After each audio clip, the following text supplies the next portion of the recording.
जितना हम लोगों ने सोचा था उससे कहीं बढ़ करके जजमेंट में बहुत सारी चीज़ें जो होनी चाहिए थी वो सारी की सारी हैं।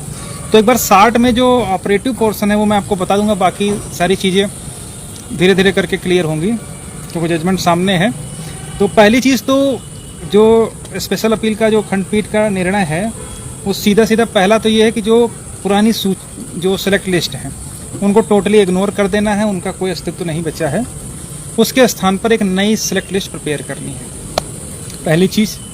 अब वो सेलेक्ट लिस्ट प्रिपेयर कैसे करनी है, उसमें जो क्वालिटी पॉइंट्स हैं जिसमें हाई स्कूल से लेकर के इंटर, ग्रेजुएशन, बीएड या बीटीसी, एटीआरई, इन सब की कंबाइंड जो मेरिट बनेगी उस मेरिट के आधार पर जिनका चयन होगा सेलेक्ट लिस्ट में, उन में से जो हाई गुणांक वाला होगा वो अगर अनरिजर्व के बराबर उसका कट ऑफ है तो वो अनरिजर्व में जाएगा, अदरवाइज वो 27% कोटा के अंतर्गत रहेगा। जो रिट कोर्ट का डिसीजन था वो भी हमारे फेवर में था, लेकिन उन्होंने जो एक बैरियर सेट कर दिया था एटीआरई का, उसको डिवीजन बेंच ने पूरी तरीके से ख़त्म कर दिया और अपने जजमेंट में लिख दिया है कि सिंगल बेंच ने उस जजमेंट में गलती से या कुछ भी है उन्होंने अकॉर्डिंग टू लॉ जो जजमेंट नहीं दिया है, इसलिए जजमेंट को हम मॉडिफाई कर रहे हैं। तो मोटा मोटा यह है कि पूरी लिस्ट पुरानी ख़त्म हो चुकी है, एक नई लिस्ट सेलेक्ट लिस्ट प्रिपेयर करनी है जिसमें एटीआरई को एक ट्रेनिंग एसेंशियल क्वालिफिकेशन कह सकते हैं या एजुकेशन क्वालिफिकेशन कह सकते हैं, उसको सिर्फ माना है, उसको एज ए रिजर्वेशन नहीं कंसीडर किया है डिवीजन बेंच ने। ठीक है, तो एटीआरई को केवल एक पात्रता परीक्षा मानते हुए, एक एलिजिबिलिटी मानते हुए, एक क्वालिफिकेशन मानते हुए, वो भी हाई स्कूल इंटर ग्रेजुएशन की तरीके से उसके मार्क जुड़ रहे हैं। उसके आधार पर एक क्वालिटी पॉइंट मेरिट बनाएंगे कंबाइंड, उसमें जो अनरिजर्व के बराबर जाएगा उसको ओवरलैप करना है और फिर सेलेक्ट लिस्ट बनाते हुए नई लिस्ट जारी करना है according to quality point, category, जो भी सारी चीज़ें हैं उनको कंसीडर करते हैं, क्योंकि सारी चीज़ें जजमेंट में लिखी हैं। अभी मैं पैरावाइज आपको बता दूंगा। एक तो ये बात होगी। दूसरी चीज़, जब नई सेलेक्ट लिस्ट प्रिपेयर करनी है, उस नई सेलेक्ट लिस्ट प्रिपेयर करने के दौरान बहुत सारे कैंडिडेट बाहर जाएंगे। सबसे बेहतरीन बात इस जजमेंट की यही है कि डिवीजन बेंच ने उन लोगों के खिलाफ जो इलीगल अपॉइंटीज इस पूरी सेलेक्ट लिस्ट में हैं उनके प्रति कोई भी सहानुभूति नहीं रखी है। उन्होंने क्लियरिफाई कर दिया है कि 3 महीने में नए लोगों को, मतलब जो नई चयन सूची बनेगी उसके हिसाब से अपॉइंट करना है, सेलेक्ट करना है और उसके बाद उनको अपॉइंटमेंट देनी है। और इस दौरान अगर 3 महीने में आप सेलेक्ट लिस्ट नहीं बना पाते हो, फिर भी जो पुराने वर्किंग टीचर्स हैं उनको अगर सेलेक्ट लिस्ट बन जाती है तो वो तत्काल प्रभाव से बाहर हो जाएंगे, फिर उनके लिए कोई बेनिफिट नहीं रहेगा। लेकिन किसी कारणवश अगर सेलेक्ट लिस्ट नहीं बन पाती है 3 महीने के अंदर और कुछ आगे समय बढ़ता है तो उसके लिए सरकार ने बच्चों का नुकसान ना हो इसके लिए कहा कि नए सत्र तक जो है जो पढ़ा रहे हैं उनको छूट दी जा सकती है स्टेट के द्वारा मैक्सिमम, वो भी तब तक जब तक नया सत्र शुरू नहीं होता। लेकिन अगर सरकार नई सेलेक्ट लिस्ट प्रिपेयर 3 महीने में कर लेती है तो नए सत्र तक आने की बारी ही नहीं आएगी। उससे पहले ही जो लीगल कैंडिडेट अभी तक मुकदमेबाजी कर रहे थे, धरना कर रहे थे, लाठियां खा रहे थे, अगर उनकी अपॉइंटमेंट हो जाती है तो उनको तत्काल प्रभाव से बाहर किया जाएगा, क्योंकि कोर्ट ने इलीगल अपॉइंटेज के प्रति कोई सहानुभूति नहीं दिखाई है, बल्कि केवल ऐसे बच्चों के प्रति सहानुभूति दिखाई कि उनके पढ़ाई का नुकसान ना हो। इसलिए उन्होंने मैक्सिमम जो बात उनके लिए कही है वो यही कही है कि नए सत्र तक आपको टीचर्स की व्यवस्था कर लेनी है, चाहे वो सेलेक्ट लिस्ट प्रिपेयर के दौरान करके आप कर लीजिए। अगर सेलेक्ट लिस्ट प्रिपेयर करने में देरी होती तब भी आपको नए सत्र से पहले ही उनको अपना जो है खेल खत्म कर देना है। ठीक है, तो ये बहुत बड़ा डिसीजन है और ये डिसीजन केवल इस भर्ती के लिए नहीं लागू हो रहा है। ये इस डिसीजन ने उत्तर प्रदेश बेसिक शिक्षा, चाहे वो बेसिक शिक्षा में तो बदलाव लाएगा ही लाएगा, बल्कि जो अन्य रिक्रूटमेंट प्रोसेस हैं, भर्तियां हैं, उनमें भी इसका बहुत बड़ा रोल रहेगा। अदरवाइज इस जजमेंट में अगर कहीं पर हम लोग शिथिल पड़ जाते हैं, हमारे अगेंस्ट आ जाता है, कुछ होता, तो इस जजमेंट का इतना दुरुपयोग करने की तैयारी में थे नौकरशाह उत्तर प्रदेश के, जिसकी कोई जवाब नहीं। ये एक जजमेंट नहीं, ये उस डिक्टेटरशिप, उस तानाशाह सरकार के गाल पर इतना तेज झन्नाटेदार तमाचा है जो खुद को ही भगवान समझते थे और दलित पिछड़ों की लगातार न केवल संवैधानिक अधिकारों को छीन रहे थे, बल्कि नौकरी के रास्ते, रिक्रूटमेंट में जो उनके अधिकार थे, जो उनकी सीटें थी, उनको अन्य लोगों से भर रहे थे। कभी नन फाउंड सुटेबल के करके भरते हैं कि कोई भी उपयुक्त उम्मीदवार नहीं मिला, कभी ओवरलैपिंग के आधार पर, कभी पात्रता परीक्षा को रिजर्वेशन बना करके भर्ती कर ओवरलैप होने से रोकते थे।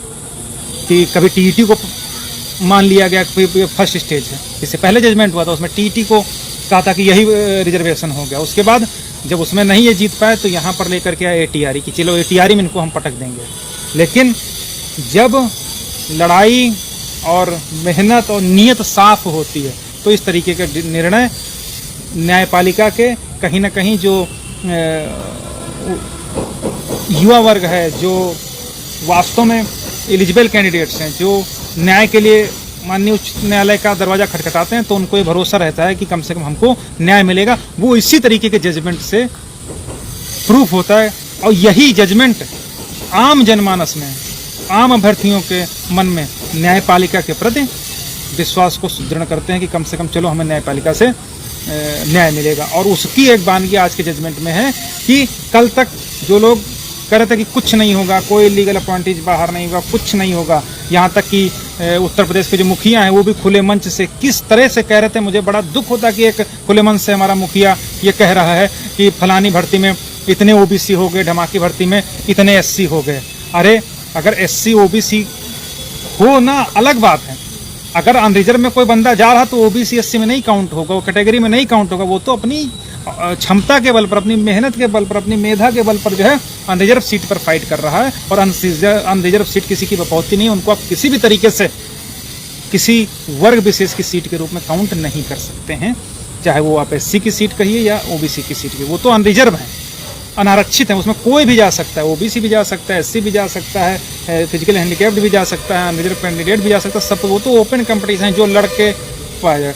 अब यहाँ पर क्या हुआ कि हमारे इस भर्ती में जो वास्तव में लड़ने वाले लोग थे, उनको, जिनको अनरिजर्व सीट पर जाना चाहिए था, उनको कितनी ताकत से, कितनी अपने जो अधिक पावर्स था उनका दुरुपयोग करते हुए किस तरीके से उनको रोक दिया गया। नतीजा ये हुआ कि जो बच्चे 27% में जाकर के फिक्स होना चाह रहे थे, जिनकी जो 27% में सेलेक्ट हो सकते थे, उनको इतने सालों से लगातार धूल फांकने पर मजबूर कर दिया, जाड़ा गर्मी बरसात में लाठी खाने को मजबूर कर दिया और इतना मनोबल तोड़ने का प्रयास किया गया।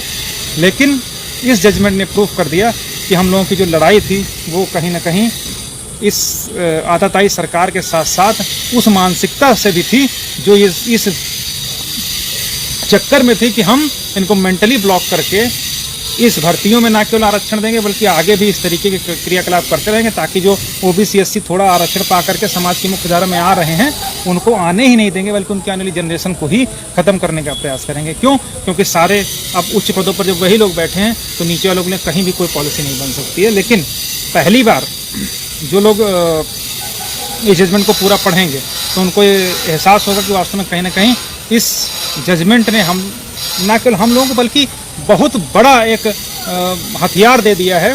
जो लोग टीवी चैनल पर बैठ करके कहते थे ना कि कितनी बार आरक्षण लोगे, अब आकर के बोले कि कितनी बार आरक्षण लेंगे, उनको बताते हैं कि कितनी बार आरक्षण लेंगे। ये जजमेंट उनके मुंह पर ठूंसने लायक जजमेंट है कि माननीय उच्च न्यायालय की खंडपीठ ने बता दिया कि कितनी आरक्षण। पहले तो ये समझो कि आरक्षण कहते किसे हैं और किस तरीके से उसका इम्प्लीमेंट किस भर्ती में किस तरीके से लागू होगा, वो इस जजमेंट में सारा कुछ लिखा हुआ है। ठीक है, ये जजमेंट एक कॉपी माननीय मुख्यमंत्री जी को भी हम लोग स्पीड पोस्ट करेंगे। अब आप बताइए कि कितनी सीटें मिलनी चाहिए, कितनी आप मिल रहे हैं। अगर इतना ही आप पाक साफ हो, इतना ही आप क्या कहा जाता है कि कहते हैं कि हमारी जो सारी भर्तियां पारदर्शी तरीके से हुई हैं, तो अगर आपकी औकात हो तो इस तरीके से लिस्ट जारी करके आप दिखा दीजिए कि कितनी पारदर्शी तरीके से लिस्ट हुई है। ठीक है, तो इन सब के लिए हम लोग माननीय उच्च न्यायालय पर निश्चित रूप से हमारा लोगों का जो विश्वास है आज बहुत सुदृढ़ हुआ है कि कम से कम हम लोग जिस उम्मीद के साथ गए थे कि कहीं ऐसा ना हो कि बहुत तरीके से तोड़ने का प्रयास किया गया। सिंगल बेंच में आप लोगों ने देखा एफिडेविट सरकार का क्या है कि भर्ती क्रिस्टल क्लियर हुई, वहाँ भी हम लोग लड़ाई लड़े और वहाँ पर जाकर के एक बैरियर सेट कर दिया गया एटीआरई का। उसके खिलाफ हम लोग डिवीजन बेंच में कितनी दमदारी मजबूती के साथ लड़े। ठीक है, कौन कौन लड़ा, कहाँ कहाँ लड़ा, मैं अब किसी भी बात पर खुद को क्रेडिट लेना है, किसी क्रेडिट लेने की बात ही नहीं करता, लेकिन मैं इतना जानता हूँ कि हमारे साथ के लोग थे, हमारे समाज के लोग थे, हमारे साथ के लड़ने वाले लोग थे, उन्होंने तक ने कह दिया कि हम लोग एटीआरई नहीं जीत सकते। ठीक है, उनका उद्देश्य सिर्फ था कि किसी तरीके से टीईटी बच जाए। वहां पर भी मैंने कहा था कि अगर हमारे बूता होगा तो एटीआरई हम जीत के दिखाएंगे, और ये जीत हमारी नहीं बल्कि हमारे पीछे खड़े हुए उन सैकड़ों अभ्यर्थियों की है, जिनको ये विश्वास था कि निश्चित रूप से हम लोग एटीआरई जीतेंगे।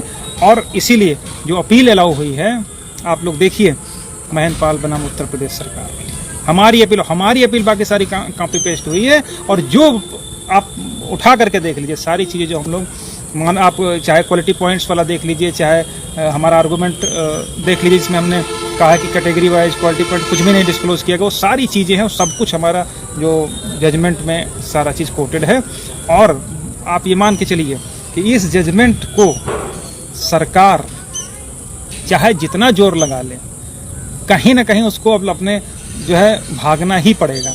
भागना इन द सेंस कि इस जजमेंट को कंप्लायंस करना कहीं ना कहीं इन अधिकारियों कर्मचारियों के लिए बहुत ही मुश्किल होने वाला है। तब इनको अब पता चलेगा कि वास्तव में कि कितना गलत कार्य इस सरकार ने किया था। ठीक है, तो हमारे साथ के जितने भी साथी लोग हैं, ठीक है, जो लोग अभी तक ये सोचते थे कि भैया क्या होगा एटीआरई जीते, बहुत सारे हतोत्साहित हुए थे कि एटीआरई में कुछ नहीं हो सकता, लिस्ट कहाँ रद्द हो जाएगी, अवैध कहाँ बाहर हो जाएंगे। सब कुछ हुआ है, लिस्ट भी रद्द हुई है, अवैध भी बाहर हुए हैं, एटीआरई भी हम लोग जीते हैं।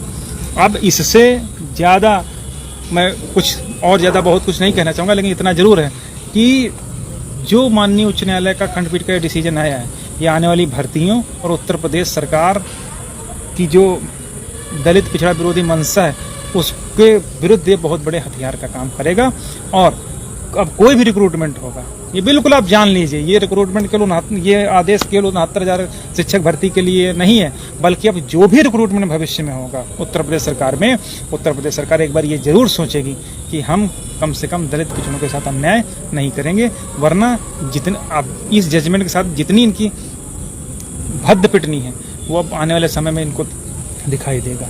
और हमें लगता है कि जजमेंट के खिलाफ सरकार बहुत जल्दी अपना बोरिया बिस्तर समेट के इधर उधर भागने के प्रयास में रहेगी, और संभवतः इससे पहले ऐसे उनके दामाद जो ऑलरेडी भर्ती प्रक्रिया में हैं, वो भागने की फिराक में रहेंगे, लेकिन उनको कुछ मिलने वाला, कोई रिलीफ नहीं मिलने वाला होगा। अगर कुछ हो पाएगा तो स्टेट ऑफ उत्तर प्रदेश भागेगी, तभी हो पाएगा, लेकिन वो भी इस शर्त पर हो जाएगा कि कम से कम जो कैंडिडेट जिनका अधिकारों का हनन हुआ, वो उनको भी कुछ न कुछ मिले। हमको कहीं कुछ नहीं कहना है, हमको जो कुछ कहना था रिट कोर्ट में हमने कह दिया, हमको जो कुछ कहना था डबल बेंच में कह दिया, और सब कुछ हमारे फेवर में आ गया है। अब सरकार कहीं जाए, लीगल अपॉइंटीज कहीं जाए, उसमें हमें कोई दिक्कत नहीं। हमको सिर्फ इतना कहेगा, साहब हमें बता दो हम कहाँ भूखे मरेंगे जा करके, बस कि आप इलीगल अपॉइंटीज को तो भर लिए, 19,000-20,000 सीटों का नुकसान तो कर दिए, सब ठीक है, इलीगल अपॉइंटीज को भर दिए, तो अब अगर उनको प्रोटेक्शन दोगे तो हम कहाँ जाएंगे? जाहिर सी बात है, हमको भी कहीं ना कहीं सुना जाएगा। और हमारे जो अधिकारों के लिए हम लोग चिंतित रहते थे ना कि कहीं ऐसा ना हो सरकार ये खेला कर दे, वो खेला कर दे, सब कुछ खेला हो गया उनके साथ में। और ये जजमेंट जो जस्टिस मसूदी साहब, जस्टिस बजराज साहब में है, वो बहुत बड़ा जजमेंट है। हम लोग अपने बाप दादाओं से कभी कभी सुनते थे कि जो क्षत्रिय होते हैं, जैसे बीपी सिंह साहब थे, उन्होंने 27% रिजर्वेशन हम लोगों को दिया था, कि इन लोगों में कहीं ना कहीं थोड़ी बहुत न्याय भावना होती है, वो इस जजमेंट में दिख गई है। अदरवाइज हम लोग तो चूँकि जो जस्टिस मसूदी साहब के अतिरिक्त थे, तो कहीं ना कहीं थोड़ा बहुत सशंकित थे, लेकिन आज वो शंका ये दूर हो गई कि अगर आप सच के साथ में और आप सही लड़ाई लड़ रहे हो, तो निश्चित रूप से उसका रिजल्ट मिलना ही मिलना है। ठीक है, अब एक जजमेंट की जो खास बातें वो भी मैं आपको पढ़ करके एक बार बता देता हूँ। अगर आप पॉइंट नंबर 62 पढ़ेंगे तो उसमें साफ साफ डिवीजन बेंच ने लिख दिया है कि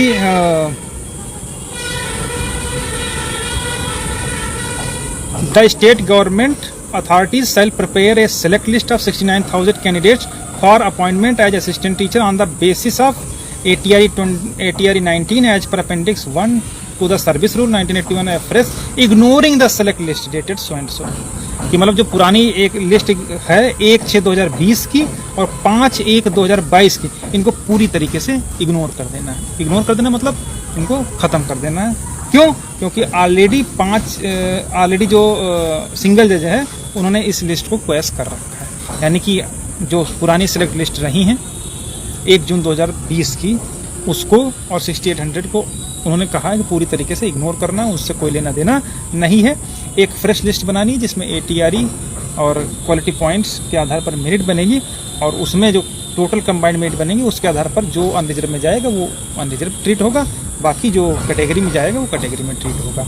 आप ये बैरियर नहीं सेट कर पाओगे कि ATRE जो है वो 65-60। अब इसके विषय में कहाँ तक कोर्ट ने लिखा है, उसमें 60-65 का उसने खेल ही खत्म कर दिया। उन्होंने ATRE को किस बहुत अच्छे तरीके से डिफाइन कर दिया है, वो डिफाइन किया है इन्होंने, कोर्ट ने इस पॉइंट नंबर 61 में कि we are of the opinion that the mark derived on the basis of entire process, कि जो मार्क इंटायर प्रोसेस में रहेंगे, that is ATRE 19 coupled with other criteria of educational and training record would serve the broader and real object of the section 36।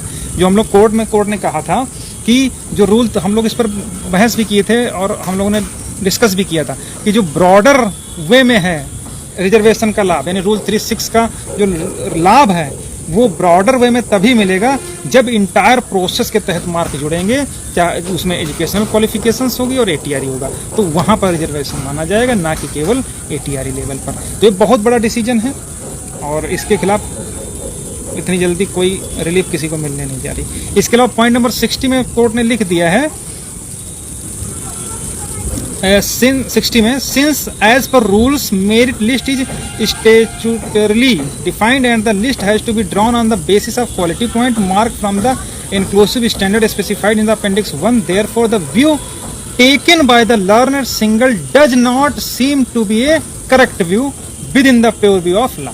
Court ने स्पष्ट कहा है, division bench ने, कि जो सिंगल बेंच ने अपना व्यू लिया था वो कानून के अनुसार और अपेंडिक्स 1 के अनुसार करेक्ट नहीं, वो गलत है, और इसी के हिसाब से उन्होंने डिवीजन बेंच ने सिंगल बेंच के जजमेंट को मॉडिफाई कर दिया है पूरी तरीके से। ठीक है, और भी बहुत सारी चीजें इसमें राघवेंद्र प्रताप का भी उन्होंने जिक्र कर दिया है, कट ऑफ वाला, कि अब कुछ लोग कहेंगे कट ऑफ, अब तो कट ऑफ चेंज नहीं हो सकती है, क्यों? क्योंकि कट ऑफ तो इससे फिक्स हो चुकी है। ठीक है, तो ये सारी चीजें हैं।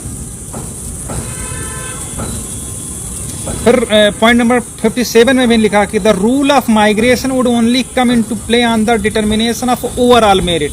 कोर्ट ने यहाँ पर भी लिख दिया है कि जो माइग्रेशन है वो केवल ATRE के लेवल पर नहीं होगा, माइग्रेशन ओवरऑल जो मेरिट होगी कैंडिडेट्स की उसके आधार पर माइग्रेशन होगा। मतलब कहीं पर उन्होंने कोई पॉइंट ये नहीं छोड़ा कि कहीं पर कोई काउंसिल ने जो क्वेश्चन रेज किए थे, चाहे वो स्टेट की तरफ से हो, स्टेट ने भी हमारे खिलाफ खुल के बहस की, भसीन साहब ने, असी चतुर्वेदी साहब ने, अमरनाथ त्रिपाठी साहब ने, परिहार साहब ने, मतलब पूरा एक पैनल उनकी तरफ से था, उन्होंने भी बहुत सारे क्वेश्चन रेज किए हमारे खिलाफ। उन सबका जवाब ना केवल हमारे काउंसिल ने किया बल्कि उन्हीं के आधार पर जो है डिवीजन बेंच ने भी इस जजमेंट में पूरा का पूरा लिखा है कि किस तरीके से वो लोग गलत थे, हम लोग सही हैं।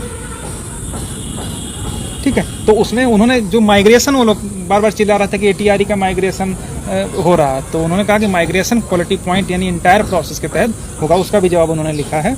इसके अलावा बाकी सारे रूल्स के हैं, और उन्होंने पॉइंट नंबर 55 में जो UPSC का रूल लेकर के ये लोग आए थे कि उसमें ATRE फर्स्ट फेज हो गया, कंबाइंड में वो TET फर्स्ट फेज हो गया, ATRE सेकंड फेज हो गया, उसको भी इन्होंने कोर्ट डिवीजन बेंच ने ठिकाने लगा दिया है कि यहाँ पर ये फर्स्ट फेज सेकंड फेज है ही नहीं, बल्कि इन सबका कंबाइंड मेरिट बनना ही वही फर्स्ट और लास्ट यानी पहला और आखिरी फेज है। ठीक है, और इसको उन्होंने कई तरीके से और डिफाइन किया, जिसमें उन्होंने कहा कि जो क्वालिटी पॉइंट्स हैं कहीं कहीं पर, जैसे अगर ATRE को रिटन मान लिया जाए तो बाकी इंटरव्यू हो गया, तो इंटरव्यू और रिटन को मिला करके जब मेरिट बनेगी तो उसको जो है उसके आधार पर चयन होगा, तो रिजर्वेशन वहाँ पर दिया जाएगा। ये भी उन्होंने कोर्ट ने हर चीज़ इसमें डिफाइन कर रखी है। तो बहुत ही अच्छा जजमेंट है, बहुत ही बेहतरीन है, जो उत्तर प्रदेश की किसी भी भर्ती में इस जजमेंट का बहुत बड़ा प्रभाव होगा। अभी 30-33 वाला मुकदमा चल रहा है, शायद 68,500, उस पर भी ये रोल प्ले करेगा बहुत बड़ा। ठीक है, और इसी आप लोग देखिएगा 68,500 का भी डिसीजन जो आएगा वो इसी जजमेंट के परसुआंस में ही आएगा। ठीक है, तो ये सारी चीज़ें हैं।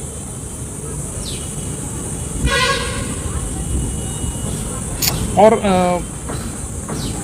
जजमेंट 50 पेज का है, ठीक है। लगभग 12-13 पेज में तो अपीलें लिस्टेड हैं, बाकी 34-35 पेज का जजमेंट। हम लोग पहले 50-60 का पेज का बता रहे थे।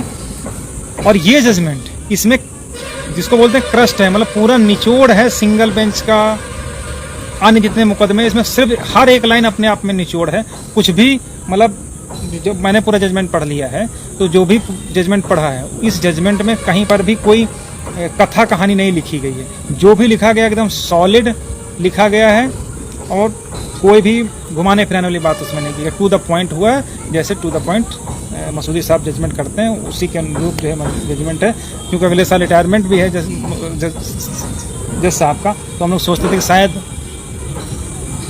तटस्थ रह करके एक सेफ प्ले कर जाएं, लेकिन ऐसा नहीं हुआ। जो उन्होंने जजमेंट दिया है, वास्तव में मैंने खुद एक्सपेक्ट नहीं किया था कि उन लोगों को मतलब इतना बढ़िया जजमेंट टू द पॉइंट आएगा।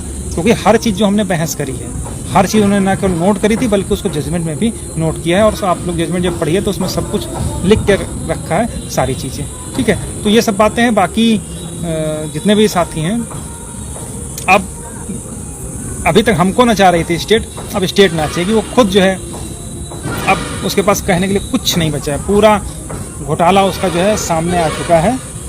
6800 दे करके पार्सली रेक्टिफाइड तो उसने कर ही दिया था। अब चूंकि पूरी तरीके से सीटें देनी थी, अब देगा। 20,000 सीटों के लिए जो हमारी बात है, वो पूरी तरीके से इससे क्लियर हो चुकी हैं। कहीं ना कहीं मसूदी साहब के दिमाग में बियॉन्ड 69,000 का बैरियर वाला जो सर्वोच्च न्यायालय का डिसीजन था, वो उनके दिमाग में रहा होगा, क्योंकि कुछ अपोजिट पार्टीज ने उसको दिया भी था। इसलिए शायद हम लोग यहाँ से थोड़ा सा गड़बड़ तो कुछ नहीं हुआ, जितना बहुत अच्छा है कि यहाँ पर ही वो सब सेटल कर देते हैं। लेकिन बियॉन्ड 69,000 होने के कारण यहाँ पर ही उसको जो रायता सिमटना चाहिए था, वो थोड़ा सा डिले हो गया। लेकिन फिर भी सब कुछ समेट दिया है। न्यायपालिका से ऊपर जो नौकरशाही है, जो सरकार है, वो नहीं हो सकती। ये आज माननीय उच्च न्यायालय की खंडपीठ ने हमको दिखा दिया कि वास्तव में अभी भी अगर हम लोग या हमारे समाज के लोग या देश प्रदेश के लोग ये उम्मीद करते हैं कि उन्हें न्यायपालिका से न्याय मिल जाएगा, तो इस तरीके के डिसीजन उनको और जो है ये भरोसा दिलाएंगे कि हाँ, उनको न्याय मिलेगा। तो ये सारी बातें हैं, सारा जजमेंट सब कुछ क्लियर हो गया है। और बहुत जल्दी ही जो अवैध हैं, जो सरकार है, जो इलीगल अपॉइंटीज हैं, वो सब दौड़ते भागते हुए दिखाई देंगे। थोड़ा रिलीफ इसलिए दे दिया कि हाँ, जब तक अपॉइंटमेंट नए ना हो जाए, तब तक जो पुराने हैं उनको थोड़ा सा सत्र तक का कह सकते हैं। लेकिन नहीं किया कि पता चला स्कूल से निकले कि चलो भैया छुट्टी हो गई, घर तक आके पहुँचे, वो टीचर ही नहीं रहे। तो ये जजमेंट तो यही है कि अगर सरकार चाहे तो 2-4 दिन में ही लिस्ट रिवाइज करके नए लोगों को अपॉइंटमेंट दे देंगे, उनको बाहर कर दें। ये कोई जरूरी नहीं कि वो नए सत्र तक ही जाए। ये तो मैक्सिमम छूट दी है बच्चों की वजह से कि अगर किसी कारणवश जो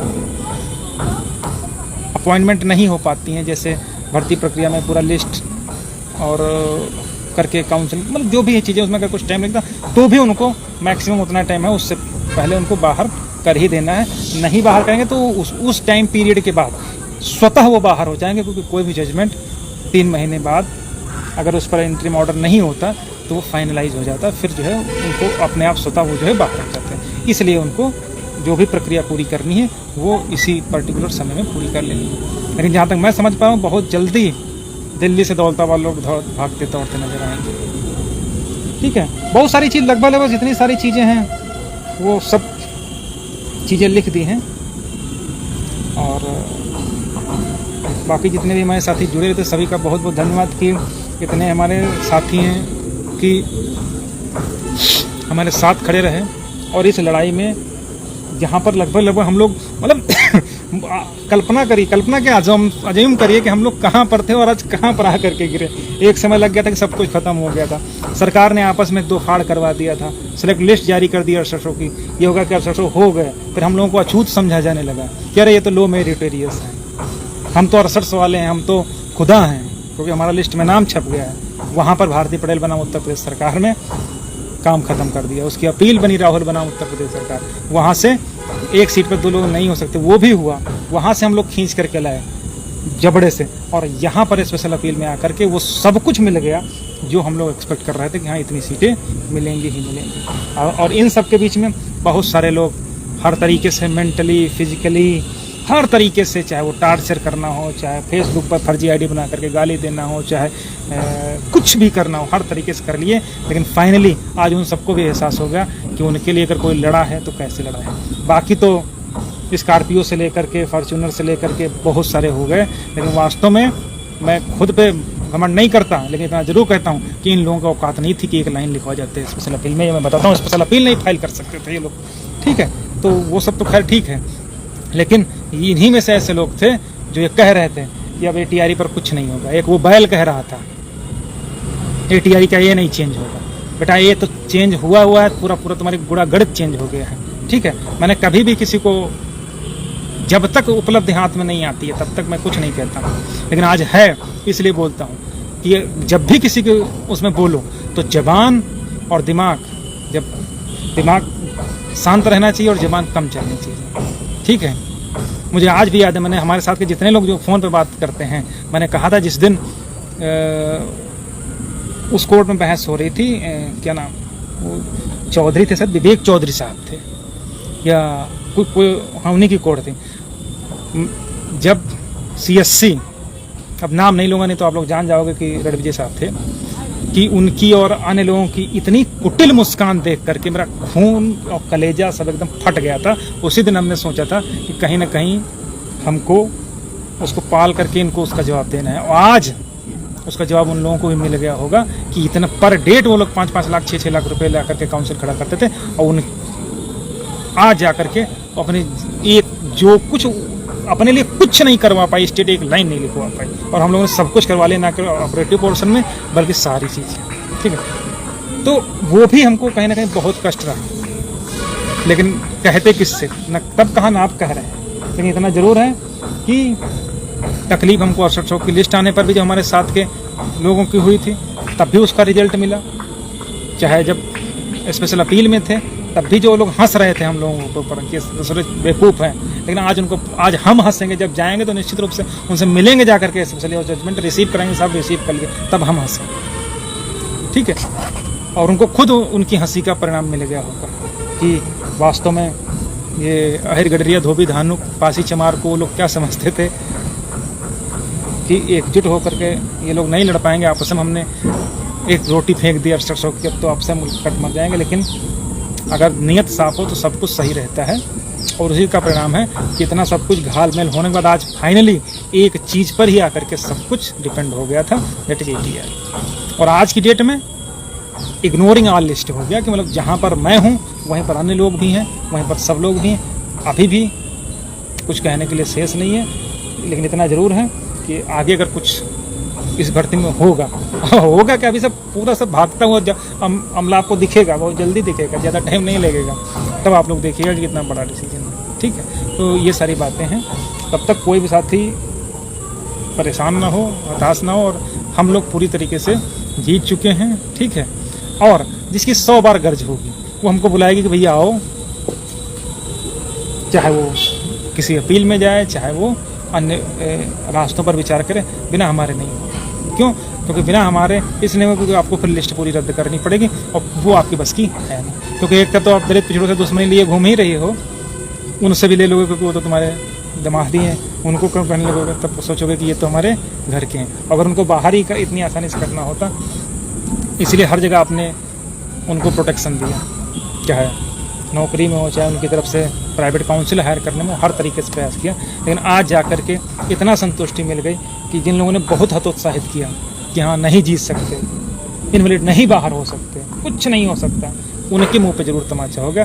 जो उन लोगों ने कहा सब कुछ गलत हुआ, सारी चीज़ें गलत हुई। अभी कुछ लोग ऐसे भी आएंगे जो कहेंगे अच्छा BED वालों के लिए तो देवेश शर्मा वाला हट हो चुका, ये भी लोग आएंगे, बहुत लोग आएंगे, फिर हतोत्साहित करेंगे। लेकिन हमको किसी बात पर हमने हमेशा ये सोचा कि मुँह से जवाब देने के बजाय अगर जहाँ तक संभव हो अगर कुछ रिजल्ट के रूप में मिल जाए तो ज़्यादा बेहतर है, ठीक है। तो ऐसे लोग भी आएंगे, फिर अपना ज्ञान देंगे, उनसे नहीं कि BED वालों को देवेश शर्मा, फलाना शर्मा, ढमाका शर्मा। लेकिन इतना हम जानते हैं ये सुप्रीम कोर्ट का सेटल लॉ है कि अगर एक रिक्रूटमेंट में 2 नियम नहीं हो सकते, एक रिक्रूटमेंट में एक साथ में 2 नियम नहीं हो सकते। इसका अभी पिछला जजमेंट ही आप उठा करके देख लीजिए, जो 12460 का था, जिसमें पहले जिले वाली मेरिट लिस्ट बनी थी, वो सर उस तरीके से। तो सुप्रीम कोर्ट ने उस पर इसीलिए स्टे कर दिया था कि आप 2 लिस्ट नहीं बना सकते। उसी तरीके से एक ही रिक्रूटमेंट प्रोसेस में एक तरफ आप करोगे, दूसरी तरफ नहीं करोगे, ये कहाँ लिखा है? तो ये सब बातें हैं, ठीक है। बाकी तो सारी चीज़ें हो गई। अब हम लोगों को वेट एंड वॉच की स्थिति में आना है कि सरकार का रुख क्या है, इलीगल अपॉइंटीज़ का रुख क्या है, और अन्य जो अवैध हैं उनका रुख क्या है। इतना तो तय है कि भगदड़ मचने जा रही है। ये